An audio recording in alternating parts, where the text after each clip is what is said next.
Hello everyone, welcome back to my another video. तो मैं इस वीडियो में स्टार्ट कर चुका था फ्लो कंट्रोल स्टेटमेंट। तो उसको हम इससे पहले बता दिए थे कि मेरा कोई भी अगर प्रोग्राम किस टाइप से एग्जीक्यूट करेगा और कौन कौन टर्म को मतलब उसको रिपीट करना है या किसी मेरा स्टेटमेंट को स्किप करना है, तो उसके लिए हम यूज़ करते हैं फ्लो कंट्रोल स्टेटमेंट।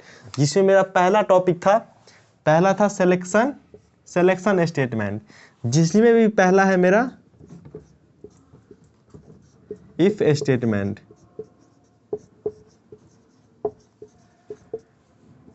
देखिए इफ स्टेटमेंट का मेरा कुछ सिंटैक्स है।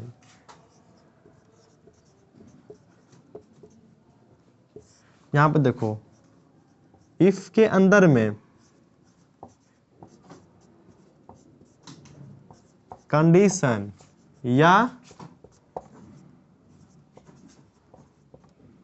एक्सप्रेशन, देखो इफ के अंदर में कंडीशन भी हो सकता है और एक्सप्रेशन भी हो सकता है। एक्सप्रेशन मीन्स इसमें 2 × 5 + 3 ये सब मेरा रह सकता है इफ के बॉडी के अंदर, मतलब इफ के अंदर में रह सकता है। मान लो इस बॉडी के अंदर S1 है, S2 S3 है।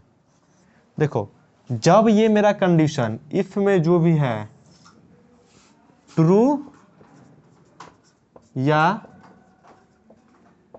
नॉन जीरो, जब मेरा ट्रू या नॉन जीरो होगा तो मेरा ये इसके अंदर वाला कोड चलेगा। और ये वाला मेरा जब फॉल्स होगा, फॉल्स या जीरो रहेगा, तो मेरा ये इस बॉडी से बाहर आ जाएगा। इस इफ बॉडी का जो ये है, ये मेरा स्कोप है।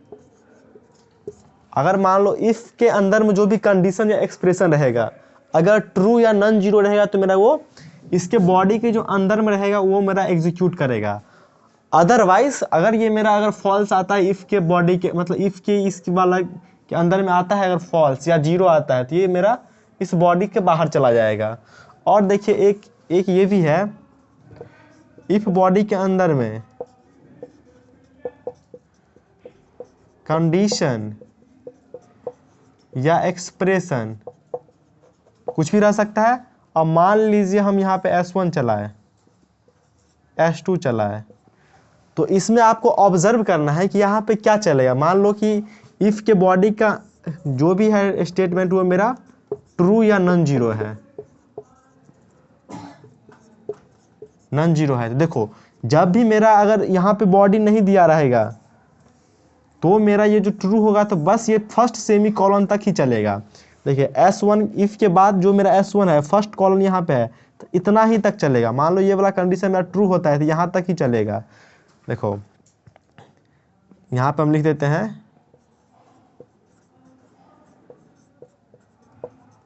बाय डिफॉल्ट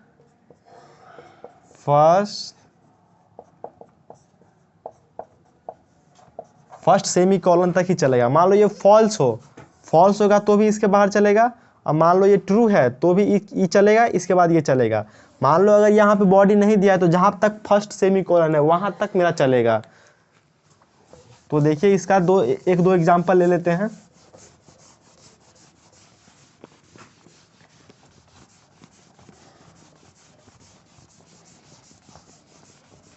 और इस पे जितना भी क्वेश्चन रहेगा ना, इसके अगले वाले वीडियो में उसको क्वेश्चन सबको लेना है। तो देखो यहाँ पे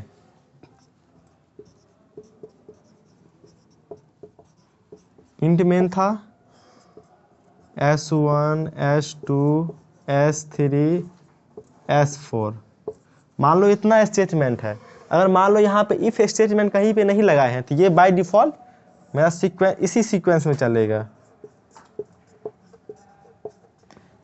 अप टू डाउन, जितना है उतना चल जाएगा। मान लो अगर हम यहाँ पे कंडीशन लगाते हैं, मान लो S1 चला दिए, S2 चला दिए, और यहाँ पे कंडीशन लगा दिए इफ कंडीशन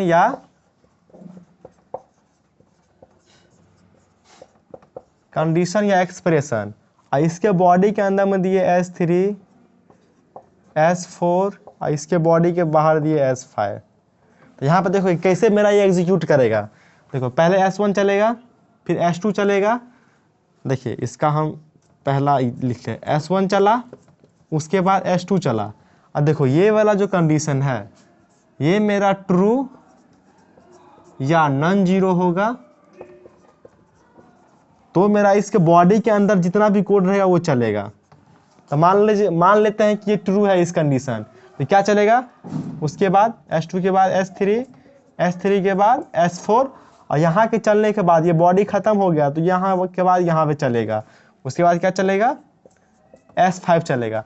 और मान लेते हैं ये वाला कंडीशन मेरा फॉल्स आ गया या मेरा जीरो आ गया, तो ये S1 S2 तो चलवे करेगा। मान लीजिए S1 चला, S2 चला, और इस इफ कंडीशन चेक किया, अगर ये मेरा फॉल्स आ गया तो फॉल्स आया तो इसके बॉडी में जो भी कोड है वो नहीं चलेगा, सीधा मेरा S5 चल जाएगा। तो यही था मेरा इफ स्टेटमेंट मेरा कैसे वर्क करता है, यही था मेरा कि मान लो अगर इफ कंडीशन में कुछ भी दिया है एक्सप्रेशन, अगर ट्रू होता है तो इफ का अंदर में जो रहेगा कोड वो चलेगा, अदरवाइज वो उसके बाहर चलेगा। और मान लीजिए अगर यहाँ पे अगर कोई बॉडी नहीं दिया है तो बाय डिफॉल्ट मेरा फर्स्ट सेमीकोलन तक ही मेरा कोड एग्जीक्यूट करेगा, उसके बाद जो है चाहे ट्रू हो या फॉल्स हो उसके आगे नेक्स्ट चलेगा, उसी सीक्वेंस में चलेगा। तो इस वीडियो में इतना ही। इस वीडियो में था इफ स्टेटमेंट से रिलेटेड, और इसके नेक्स्ट वाला वीडियो में रहेगा इफ स्टेटमेंट के